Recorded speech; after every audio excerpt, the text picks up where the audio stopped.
আমি সমশ্রী। আশা করি তোমরা সবাই খুব ভালো আছো। আজ আমি গেছিলাম গোবিন্দনগর, মানে সবাইয়ের পছন্দের জায়গা গৌড়াতে। আর গৌড়ার কোন জায়গায় গেছি সেটা তো তোমরা আগেই দেখেই ফেলেছো, দেখেছো।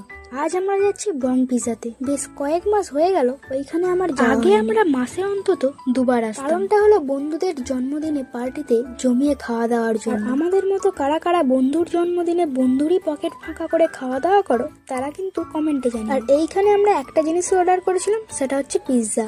এইখানে চলছিল দারুণ গান আর তার সাথে জমে উঠেছিল আমাদের গল্প। আর এখানে আমার একটা জিনিসই খুব ভালো লাগে, আর সেটা হচ্ছে পুরো ডেকোরেশনটা। তোমাদের সাথে গল্প করতে করতে এইদিকে আমাদের পিৎজা চলে এসেছে আর আমাদের তর্স হয়েছে না। এইবার আমাদের খাওয়ার পালা। স্পেশালিটি হচ্ছে কাঁসার থালা। আমরা বং পিৎজাতে খাওয়া দাওয়া করে বেরিয়ে পড়েছি। আমাদের পিৎজা খেয়ে কারোরই পেট ভরে না। আমরা যাচ্ছি গৌড়ার বিখ্যাত মোমো দোকানে। আধ ঘন্টা লাইন দেওয়ার পর আমরা ফাইনালি মোমো পেয়ে গেলাম। আমরা শুধু মোমো খাইনি, খেয়েছিলাম চিকেন পকোড়াও। আমরা যেদিন গৌড়া গিয়েছিলাম ওই দিন ছিল শনিবার। সাধারণত অন্য দিনের তুলনায় গৌড়াতে এই দিন সব থেকে বেশি শুধুমাত্র শনিবারই বসে গৌড়াতে জামা কাপড়ের ঘোরাঘুরি এবং খাওয়া দাওয়ার পর এইবার যাব আমরা বাড়ি।